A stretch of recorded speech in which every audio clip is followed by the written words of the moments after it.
comme si tu t'es justifié toi-même. C'est comme si dans le tribunal des hommes, par exemple, tu vas au tribunal, le juge n'a pas prononcé, toi tu t'élèves, tu dis bon, je n'ai plus de peine, je ne peux cesser cela, tu t'élèves, tu t'en vas. Même dans les hommes, ça ne se fait pas. Et spirituellement, encore moins. Parce que nous ne luttons pas contre chair et sang, nous luttons contre les forces du mal qui essaient d'agir dans la vie des hommes. Et ces forces du mal ont des règles. Et la règle primordiale, la première des règles, que toute force du mal obéit à une puissance élevée qui est Jésus. Merveilleux Seigneur. Amen. Et quand tu ne marches pas selon la loi de Jésus, tu ne peux pas. Est-ce que vous êtes en train de suivre? La parole déclare dans le livre de Romains 3, 21.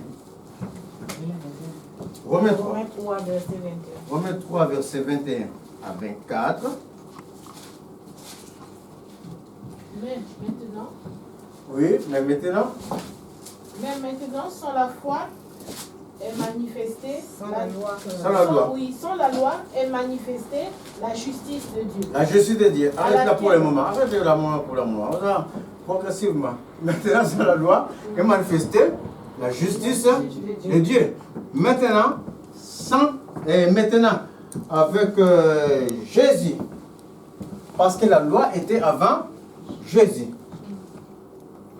Dans la loi, personne ne s'est sauvé. Vous le savez, c'est que des révisions. Personne ne pouvait se sauver dans la loi. Quand même la personne péchait, par exemple, un exemple simple. On attrapait par exemple une femme adultère. On lapidait la femme. Mais pendant qu'on lapidait la femme, l'adultère ne finissait pas. Est-ce que vous êtes en train de suivre? Pendant qu'on coupait la main du voleur, le vol ne finissait pas. Alors pour que tout cela finisse, la loi était inefficace. Pour que cela finisse, il fallait qu'on donne son cœur à quelqu'un qui va prendre tous ces mal. Et quand on va donner son cœur à celui-là, on va reconnaître sa bonté, sa grâce, on va se dire, ah, donc je suis là. Même quand je faisais mon adultère, même quand je volais, quand je faisais du mal au voisin, oh, il y a un qui me voyait, que moi je ne voyais pas. Et celui qui te voyait, qui te faisait rien, s'appelle Dieu. Et pendant que tu vas lui donner le cœur, tu vas lui dire, Seigneur, je ne veux plus faire ce que je faisais avant. Et c'est comme ça que le mal commence à s'éloigner. Est-ce que vous êtes en train de suivre? Autrement, le mal ne pouvait pas finir, on ne pouvait pas être sauvé par nous-mêmes. Il fallait croire à quelqu'un pour que l'iniquité qui est en nous se taise à jamais. Alléluia. Continue ta lecture, ma fille. À laquelle rendent témoignage la loi et les prophètes.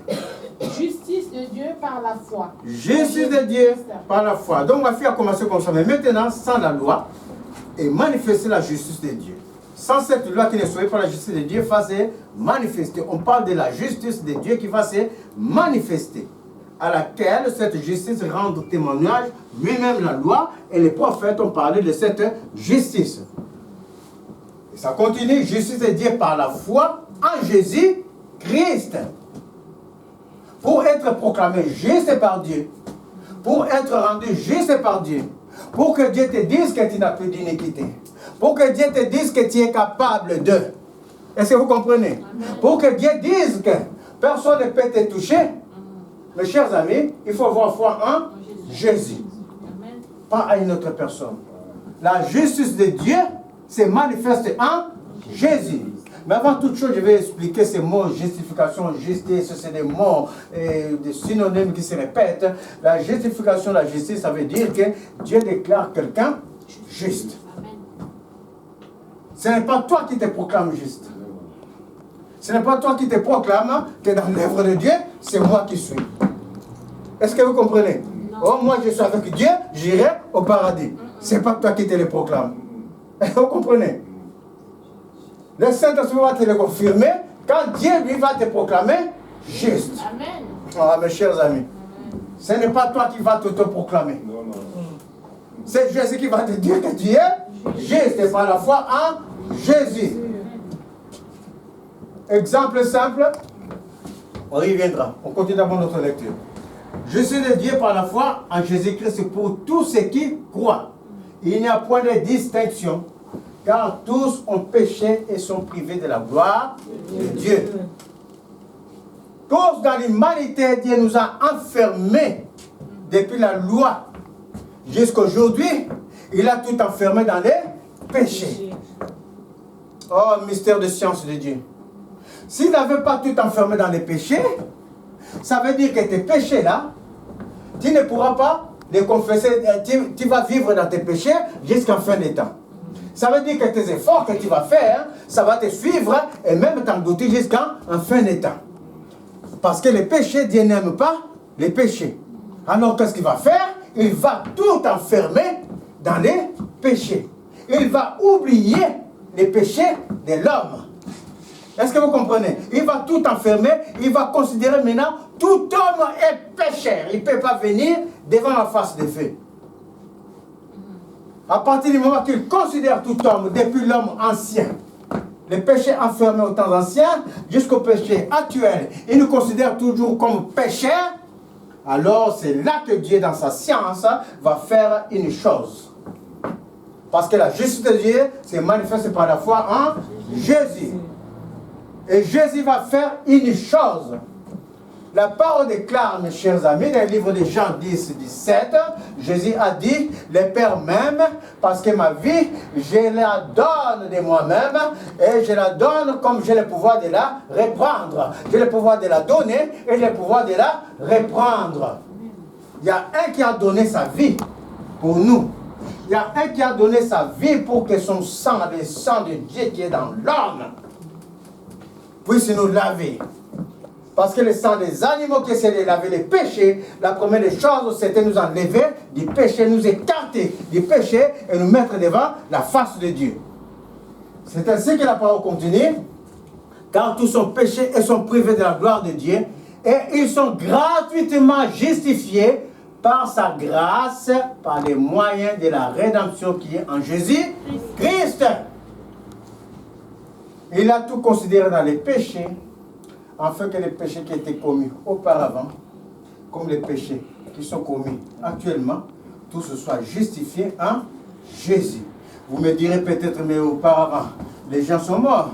Pendant que les gens sont morts, il y a eu la parole de clair, il y a eu 7000 qui étaient pour l'éternel. Au-delà de ces 7000, la parole de clair, Jésus-Christ viendra et que toute langue va confesser que Christ est Seigneur et Roi à la gloire des Pères. Non seulement il va venir pour son avènement, il va venir en second temps pour Israël à qui il était envoyé. Et c'est d'Israël qui vont confesser Jésus, mes chers amis, ils vont être rebranchés dans leur arbre.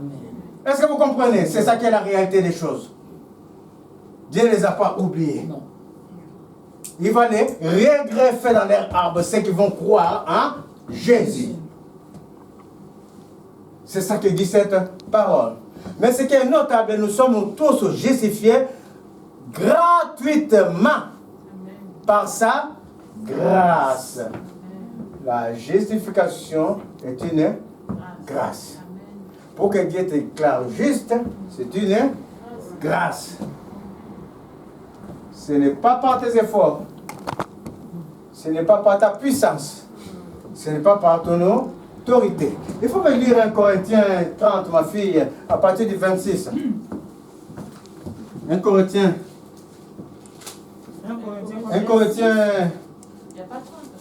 26, pardon. À partir du verset... Non, 1 Corinthiens 1, à partir du verset 26 à 30. 1 Corinthiens 1, 26 à 30.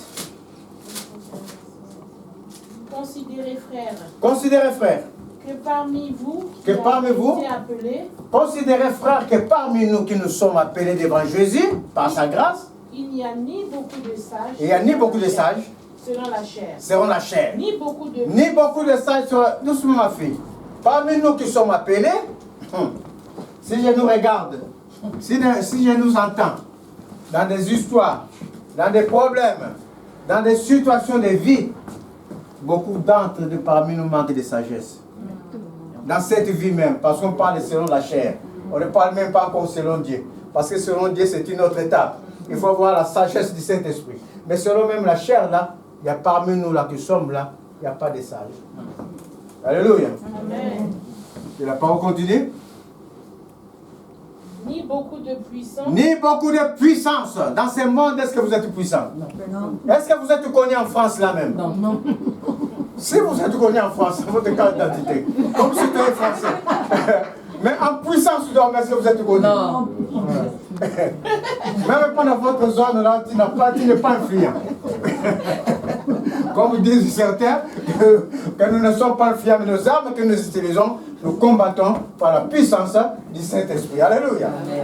Et ni beaucoup de coups de nobles. Nous, ni beaucoup de nobles, oh, mes chers amis. Je ne connais pas vos familles d'où vous venez, mais moi je sais que je ne vois pas la noblesse là encore parmi nous là. Je ne le vois pas. C'est vrai que nous étions peut-être, certains étaient dans beaucoup d'aisance, mais je ne vois pas les nobles non plus dans ce monde qui peuvent se prétendre. Et que se prétendre, je ne les vois pas parmi nous. Ni beaucoup de...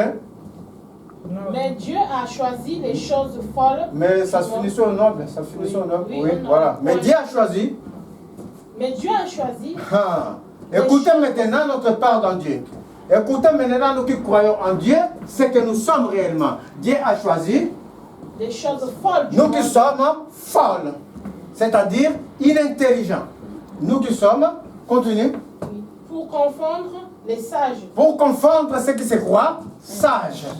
Dieu a choisi des gens qui ne savent pas réfléchir, qui ne savent pas parler dans les milliers de gens, qui n'ont pas la sagesse de ce monde, pour confondre ceux du monde qui se croient sages.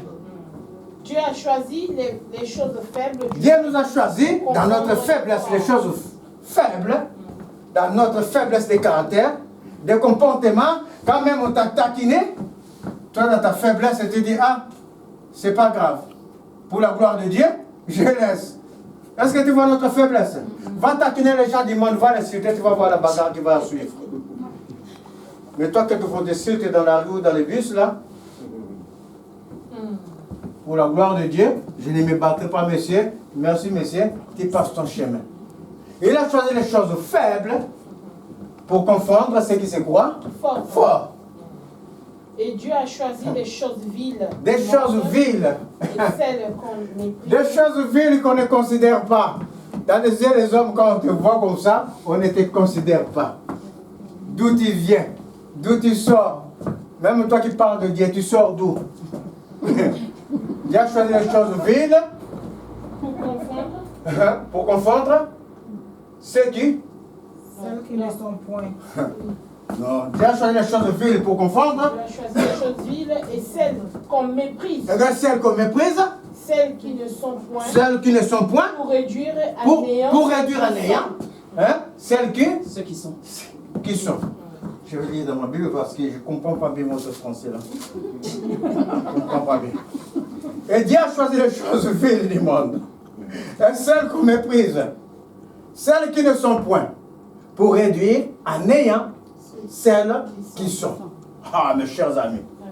Les choses inutiles, inintelligentes, que les gens ne considèrent pas. Que les gens qui, d'où il sort celui-là.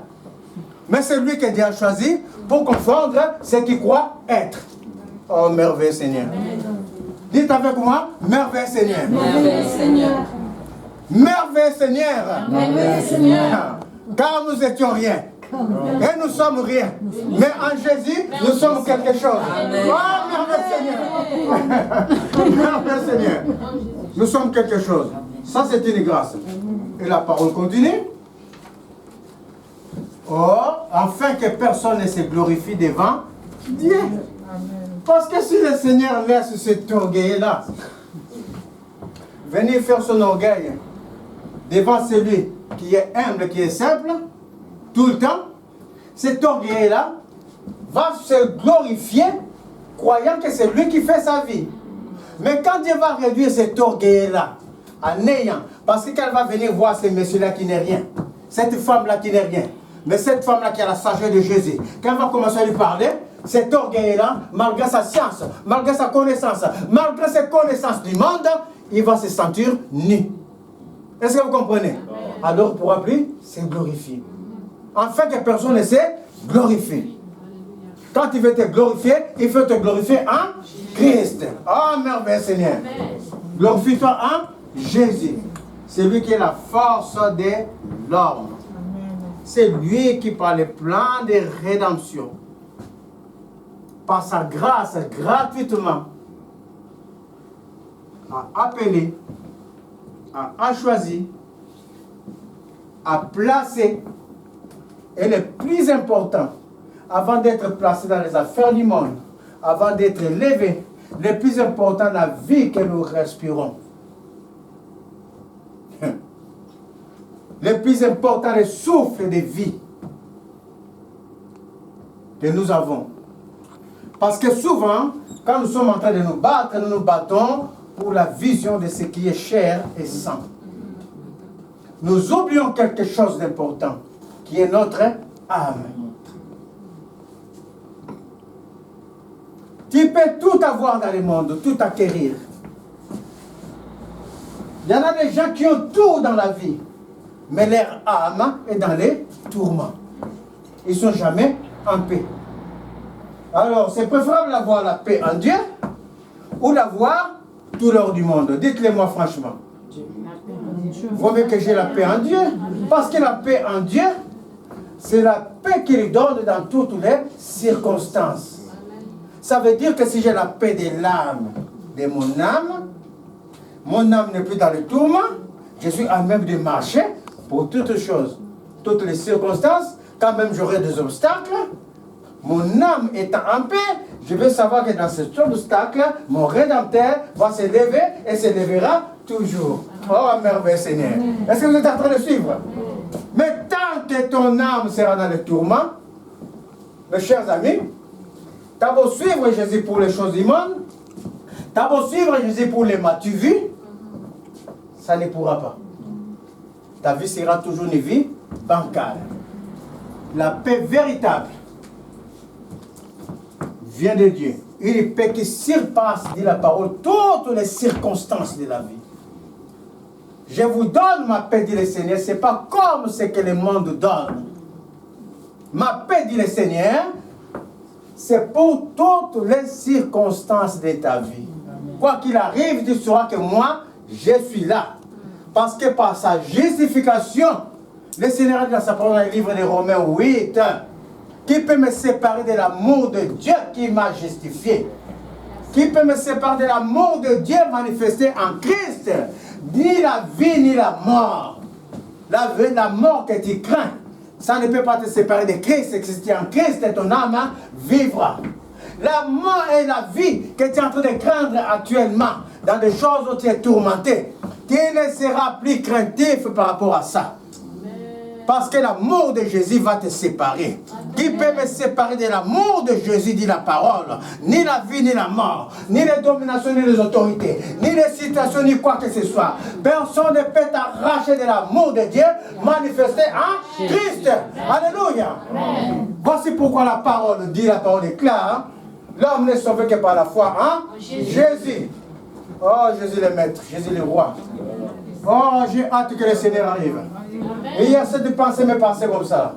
Moi, je dis, Seigneur, que ton règne arrive.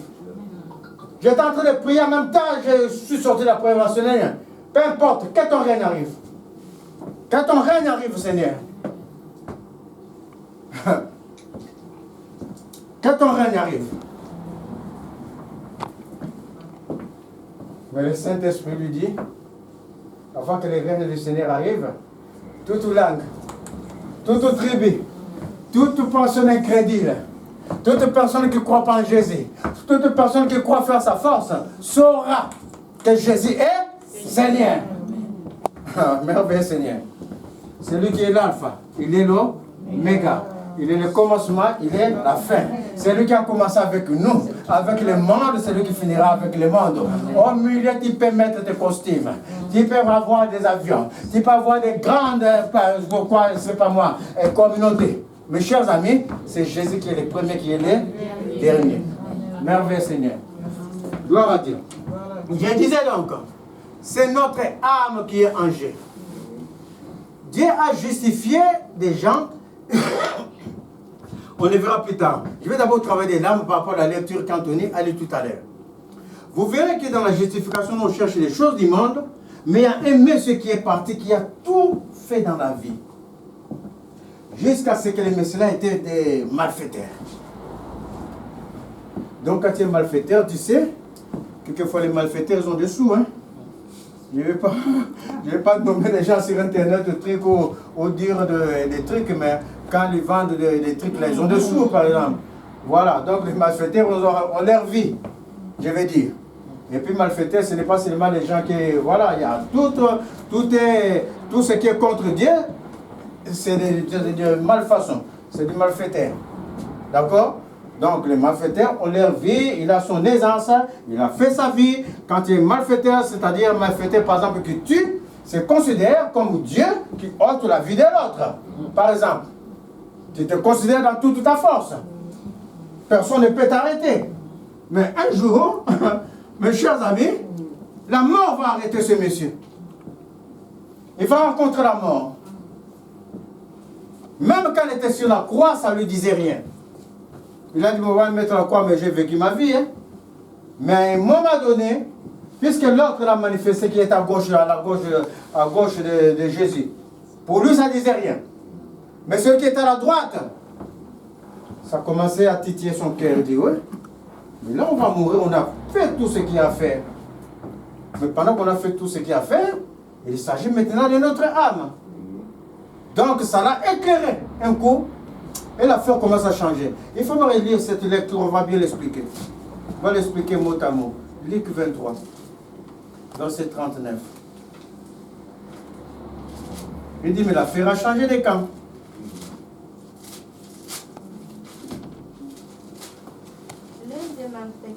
L'un des malfaiteurs, crucifié, oui. Disant, n'es-tu pas le Christ? Sauve-toi toi-même. Et sauve-nous.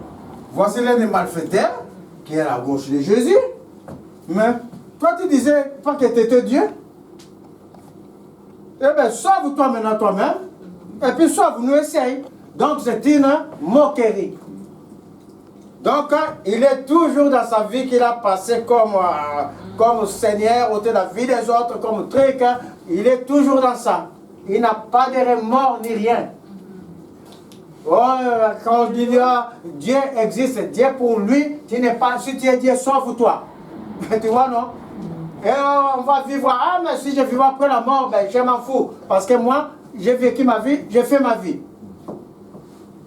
Et mais l'autre, il est à la droite de Dieu. Reprenez l'autre, reprenez les bandits et disait, ne crains-tu pas Dieu? C'est malfaiteur, dans un premier temps, il a reconnu malgré ma force, malgré ce que je faisais, et il y a un qui est au-dessus de moi. Et ce monsieur-là, il est Dieu. Et ce monsieur-là, c'est Dieu. Il n'a pas reconnu dans n'importe qui. Mes chers amis, aujourd'hui les chrétiens ont du mal dans des discussions, dans des débats. Dans d'autres églises chrétiennes, jusqu'aujourd'hui, on n'accepte pas Jésus comme Dieu. Des églises chrétiennes, je ne suis pas en train de parler des païens. C'est un débat qui a commencé à lointain, alors que la parole est claire dans ça. Mais lui, le malfaiteur qui n'était pas religieux, qui n'était rien du tout, il a reconnu en Jésus Dieu. Amen. Ne crains-tu pas Dieu? Et puis il dit, qui subit la même condamnation. Qui subit la même condamnation que nous. Ne crains-tu pas, c'est Dieu qui est en train de subir la même condamnation que nous. Ce n'est pas sa place. Il est Dieu. Parce qu'il n'était pas encore dans la révélation du plan de rédemption. Mais le Saint-Esprit commence à mettre dans son cœur. Mais je crois que s'il commence à comprendre, il va subir la mort en même temps que nous. Mais cette mort-là, il va comprendre plus tard que ça va être béni. C'est une marche. Il comprend qu'il est Dieu et que Dieu là va subir déjà la mort. Comme nous, c'est-à-dire que Dieu là va prendre la souffrance, la souffrance que nous subissons avec lui. Et toi, tu ne le crains pas? Est-ce que vous voyez la marche de l'esprit, comment l'esprit éclaire les gens? Alléluia. Elle continue.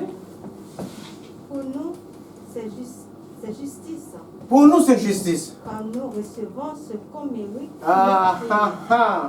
Il a reconnu, il s'est repenti. Alléluia. C'est juste pour nous que nous soyons condamnés. Oh Jésus. Nous avons commis des fautes. Nous avons tué, nous avons volé l'argent, nous avons fait ceci. Nous sommes des malfaiteurs, mais lui n'a rien fait du tout, du tout. La parole déclare qu'il n'a pas péché. C'est de nos iniquités qu'il a été condamné. Est-ce que vous comprenez? Il est sans péché. Dieu ne pêche pas. La vérité C'est de tes péchés qu'il est venu prendre. Ta force, capacité que tu croyais être, il est venu prendre pour te montrer que quand tu seras faible, moi Jésus, je vais me lever en toi. Amen. Est-ce que vous comprenez? Pas autrement. Et il continue. Mais celui-ci n'a rien fait du mal. Lui n'a rien fait du mal. Il n'a pas péché. C'est de nos iniquités qu'il a été puni. Et il Et continue. il dit à Jésus, Seigneur, Et se retourna maintenant vers le Seigneur. souviens-toi de moi. Souviens-toi de moi, Père. Tu seras entré dans ton règne. Souviens-toi de moi, le Saint-Esprit, cette parole, je lis tout le temps, tout le temps, tout le temps. Aujourd'hui, le Saint-Esprit, le matin à 8h, parce qu'il était fatigué, je lis la parole qu'à 8h du matin, à 6h à 8h là. Le Saint-Esprit m'a retenu que dans ça là. Souviens-toi de moi quand tu seras rentré dans ton règne. Alors qu'avant que moi je comprenais quand je lisais, c'est pourquoi la parole, il faut lire plusieurs fois. Moi je comprenais toujours que, souviens-toi de moi quand tu seras dans ton royaume. La parole dit, souviens-toi de moi quand tu seras dans ton Règne. le règne de Jésus, quand Jésus va venir. Est-ce que vous voyez la différence? Aïe, aïe, la parole de Dieu, la connaissance de Dieu. Souviens-toi de moi quand tu seras dans ton règne. La parole de Dieu, science mystérieuse. Incompréhensible à l'homme si le Saint-Esprit ne t'éclaire pas. Si le Saint-Esprit ne t'éclaire pas, tu vas lire 100 fois, 1000 fois, tu ne vas rien comprendre. Est-ce que vous comprenez? Souviens-toi de moi quand tu seras dans ton règne. Quand tu vas revenir, Jésus va revenir dans un règne millénaire pour prendre les siens, pour être dans les airs. Souviens-toi de mon âme, plus de mon corps qui sera mort. Et il a compris que son âme doit vivre en Jésus. Pendant le règne de Jésus, quand va venir prendre les siens. C'est ça le règne de Jésus. Il va prendre les siens, nous régnerons avec lui. Amen. Et continue. Jésus lui répondit, je te le dis en Je vérité. te l'ai dit en vérité. Aujourd'hui, Aujourd'hui même. tu seras avec Oh, tu seras assis avec moi dans le royaume de mon Père. Est-ce que vous voyez la différence entre royaume et règne? Aujourd'hui même, Jésus dit, quand tu meurs, ton âme, oh, sera avec moi. Je suis ton garant. Alléluia. Devant le Père. Tes péchés ont été finis, ont pardonné. Tes péchés sont éliminés. Ton âme vivra. Lui dit Jésus. Est-ce que vous comprenez? Ce Messie a parlé pour son âme. Il a reconnu à un moment donné que ce n'est plus cette vie. Il avait peut-être des biens plus que nous. Il n'a pas plaira compte de ses biens. Il a plaira compte d'une chose, son âme. Et non seulement son âme, il a dit Seigneur, je crois en toi, j'écris en toi. Il ne connaît pas la parole que les prophètes ont dit, mais par la parole qu'il a prononcée, ces paroles les prophètes l'ont répétées. Si tu crois en Jésus, tu régneras avec Jésus. Alors Seigneur, divinement informé par le Saint-Esprit, divinement inspiré par le Saint-Esprit, Seigneur, souviens-toi de moi quand tu seras dans ton règne. Oh merveille Seigneur. Est-ce que vous comprenez la marche vers Dieu? La justification ne dépend pas de tes efforts, ni de quoi que ce soit, de tes diplômes, ta façon de parler, ou quoi que ce soit. Ça dépend d'une gratuité, d'une grâce. C'est gratuit. C'est un don gratuit que Dieu fait aux gens. C'est Dieu qui te justifie. Amen. Toutefois, pour vous donner des indices sur quelques gens que Dieu a justifiés, parce que ces indices, ça ne veut pas dire que ces indices ferment pour la justification de Dieu. Mais ces indices nous montrent qu'il y a une ligne, il y a un fil de conduite. Comme ces brigands, le fil de conduite de ces brigands, c'était quoi quand tu entends ces paroles? C'est quoi? Oui, mais plus encore. La connaissance, c'est quoi? Il s'est repenti. Oui, mais plus encore, plus encore, plus encore. D'abord, il a reconnu Jésus comme étant Dieu. Oui, donc c'est la Foi. foi. Amen. Il y a une foi en Dieu, un moment éclairé comme ça. Hein? Je ne comprends pas ce qui m'arrive, mais Alléluia. il y a quelque chose qui se passe. Oh, je dis qu'il y a quelque chose en train de se passer. Je suis en train de dire, il y a Jésus qui est là. Il y a quelque chose qui est en train de se passer.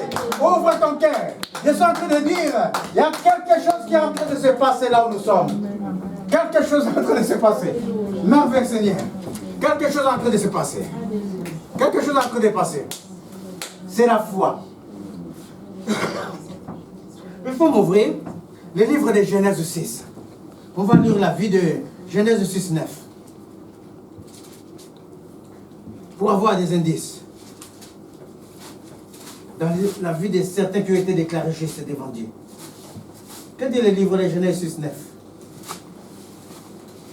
Voici la postérité de Noé. Oui. Noé étant un homme juste et intègre dans son temps. Noé marchait avec Dieu. Amen. Noé, dans son temps, il y avait un monde de perversion. Un monde chaotique. Mais on dit, pendant qu'il y avait tout ça là, pendant que l'homme médisait même sur Dieu, il y a eu un homme qui était intègre, que Dieu a déclaré un homme intègre et juste, parce que cet homme craignait Dieu.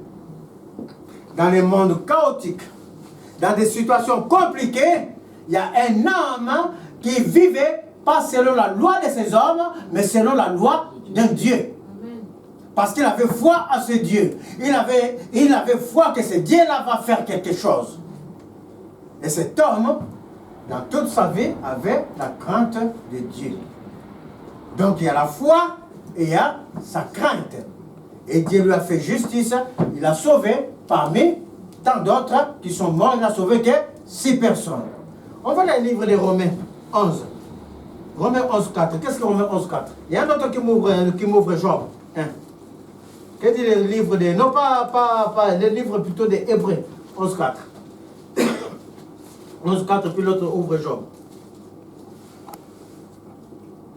Vous l'avez? C'est par la foi C'est par la foi qu'Abel offrit à C'est Dieu. par la foi qu'Abel Offrit à Dieu un sacrifice plus excellent que celui de Caïn. que celui de Caïn. C'est par elle qu'il fut déclaré juste. C'est par cette foi qu'il fut déclaré juste. Dieu approuvant ses offrandes. Et c'est par elle qu'il parle encore quoique mort. Amen. Amen. Par la foi, on dit, il y a eu un certain Abel. Le fils de... C'est le fils de qui Abel? Adam et Ève. Les premiers humains qui parlaient avec Dieu, qui ont eu la coupure, qui ont eu l'expérience avec Dieu. Quand ils sont nés, tout ce qui était passé, peut-être que c'est les parents qui les racontaient. Ils n'ont pas entendu de Dieu. Parce que la parole de Dieu était devenue rare à cause du péché de l'homme. L'inimitié que Jésus est venu rétablir l'amitié avec Dieu. Ils ne connaissaient pas, il n'y avait pas encore de sacrifice. Mais peut-être que les pères et les parents racontaient, quand on avait péché, voici le Seigneur avait tué un animal, nous avait revêtu d'une peau d'animal. La Bible ne dit même pas que le Seigneur tuait, mais aussi pas que le Seigneur a battu un animal pour prendre sa peau. Il les a revêtus de la peau de l'animal. Et les parents racontaient cela, divinement avertis par le Saint-Esprit. Et ici, ça venait de la main de Dieu, cette peau d'animal. Ça veut dire que le Seigneur avait coulé le sang. Ça veut dire que le sang doit représenter quelque chose d'important dans les yeux de Dieu. Sinon, il allait prendre des feuilles, des grandes feuilles, ça existe dans la forêt, pour les couvrir. Pourquoi le Seigneur n'a pas pris des feuilles? Question par question, le Saint-Esprit est en train de l'éclairer. Il a dit non, mon petit, n'offre pas les trucs des jardins. Ce que tu es en train de croire dans ton cœur là, c'est moi qui te les mets. Offre à ton Dieu un animal. Tue l'animal, fais couler son sang. Offre au Seigneur. Mes chers amis, la parole déclare, c'est par cette foi-là, cette offrande qu'il avait fait à Dieu de l'animal qui lui fut déclaré juste. Et cette offrande-là qui parle pour Abel jusqu'à présent. Est-ce que vous voyez des indices? La foi t'amène à faire des choses. Moi, je ne rentre pas dans les polémiques, dîme, pas dîme, offrande, ce n'est pas mon problème. Vous comprenez? Ce n'est pas mon problème. Mais la parole est claire. Abel, jusqu'aujourd'hui, l'offrande parle pour Abel. Ça suffira. La troisième chose, Job. Comment le livre de Job, ma fille? Job 1. Job, c'est tout au commencement Il y là. avait dans le pays d'Uz 8. un homme qui s'appelait Job. Job.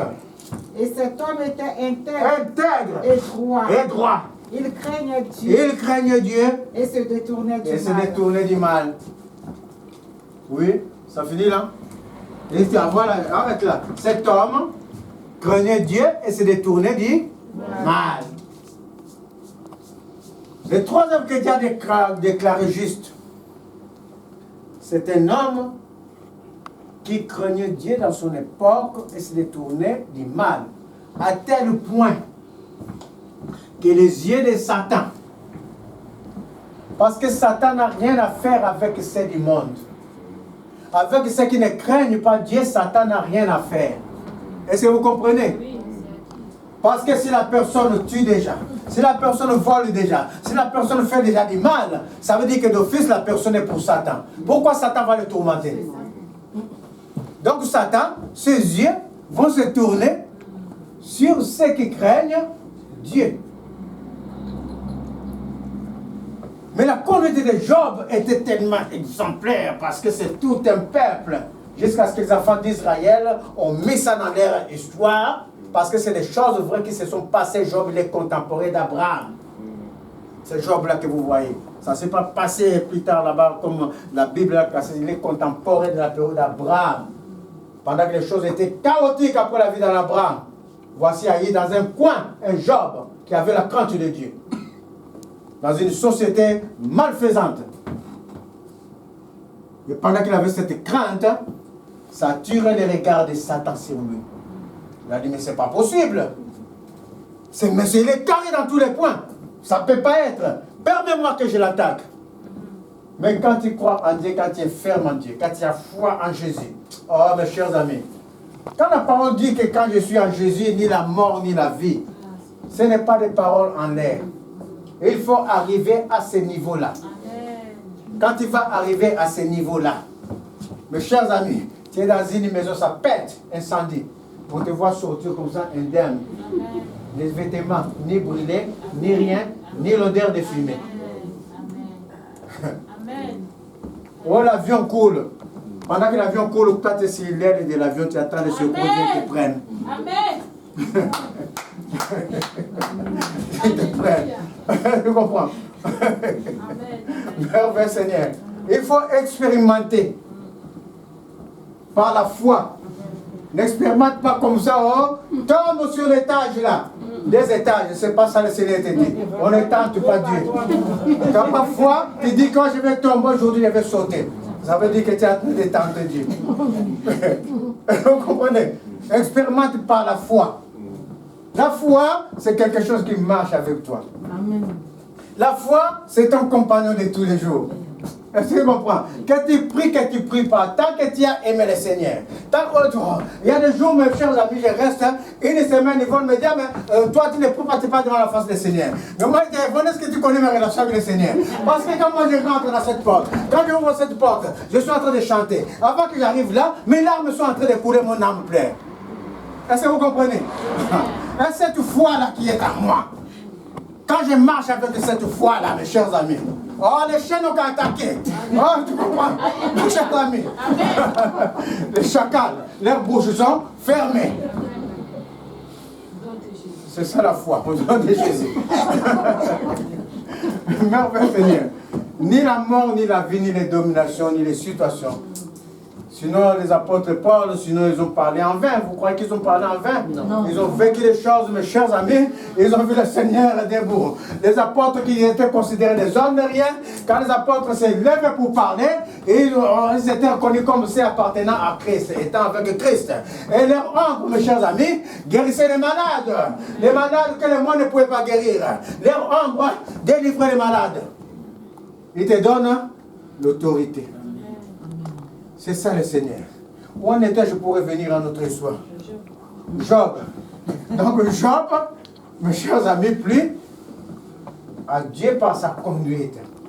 De telle sorte que Dieu dit, quand la personne croit en moi, il est ferme à moi, le Seigneur dit, mais attaque, il n'y a pas de problème, tu ne vas pas vaincre. Puisque la personne croit en moi et moi je suis avec la personne. Si tu crois en moi, dit Jésus, moi et le Père, nous viendrons en toi et nous ferons de toi notre demeure. Est-ce que tu comprends? Amen. Pendant que Jésus est ta demeure, qui va venir dire à Jésus, sors de cette demeure. Il ne faut pas lire pour lire. Est-ce que vous comprenez? Amen. Ne lisez pas pour lire. Je ferai de toi ma demeure. C'est des paroles fortes. Les paroles du maître. Du garant. Ah, quand il se lève, mes chers amis, là, le pied des reins. Il n'est pas comme toi tu crois. Une ceinture de vérité.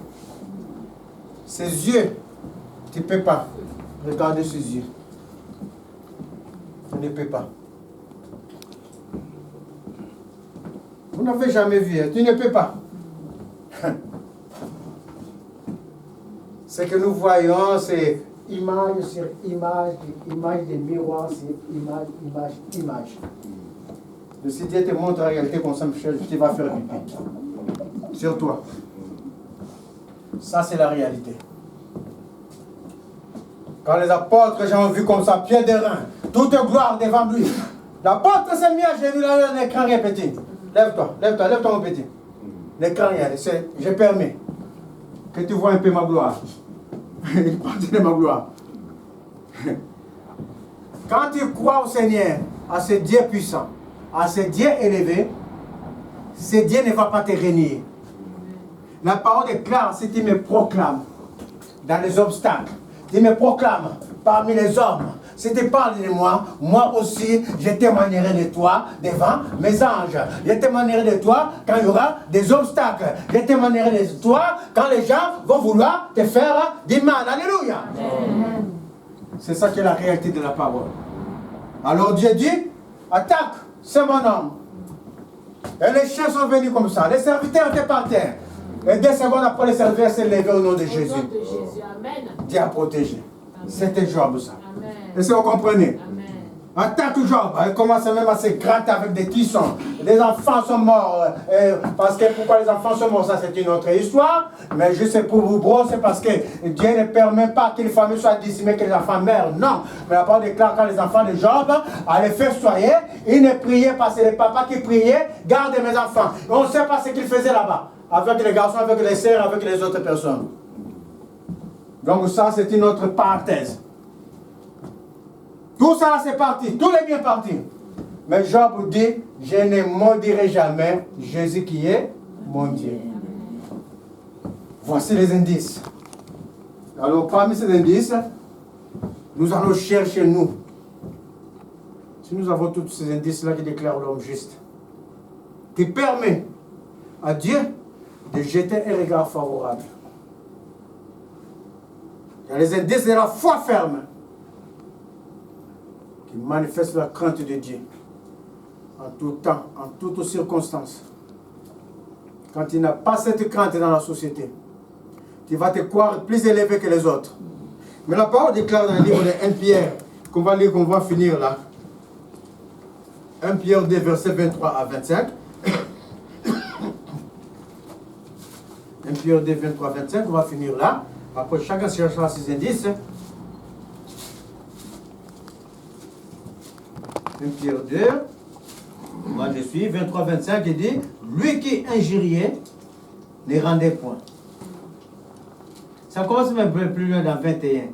Dans 20, En effet, quelle gloire y a-t-il à supporter des mauvais traitements pour avoir commis des fautes? Mais si vous supportez la souffrance lorsque vous faites ce qui est bien, c'est une grâce devant Dieu. Et c'est à cela que vous avez été appelés parce que Christ aussi a souffert pour vous, vous laissant un exemple afin que vous suiviez ses traces. Lui qui n'a point commis de péché et dans la bouche duquel il ne s'est point trouvé de fraude. Lui qui injuriait ne rendait point d'injure. Maltraité ne faisait point de menaces, mais s'en remettait à celui qui juge justement. Lui qui a porté lui-même nos péchés à son corps sur les bois, afin que, mort au péché, nous vivions pour la justice. Lui par les meurtrissures desquels vous êtes guéris, car vous étiez comme des brebis errantes, mais maintenant vous êtes retournés vers les bergers et les gardiens de vos âmes. C'est par lui, ces meurtrissures, que nous sommes guéris. C'est par ça, lui qui nous a mis dans la justice de Dieu. Le livre de Corinthiens le déclare. 1 Corinthiens 1, 30 dit que Jésus s'est fait rédemption, sanctification et justice pour nous. 2 Corinthiens 5 aussi, il dit la même chose. Il est notre substitut pour que nous soyons justifiés par Dieu. Nous soyons déclarés justes devant Dieu. Donc, que celui qui n'a pas véritablement donné son cœur à Dieu, peu importe que tu sois baptisé, que tu ne sois pas baptisé, ceux qui ne sont pas baptisés, nous appelons baptême parce que le cours des baptêmes vont commencer pour baptiser les gens. Ceux qui veulent donner le cœur à Jésus, ils doivent se manifester réellement pour aller au baptême. Ceux qui ont été déjà baptisés aussi, qui ont donné le cœur à Jésus, doivent se travailler, se tâter, voir en eux qu'est-ce qui est agréable pour qu'ils soient toujours dans la justice de Dieu. Soyez bénis. Amen. Merveilleux Seigneur. Gloire à Dieu. Je disais donc, gloire à Dieu. Amen. Merveilleux Seigneur. Amen. Voici notre frère.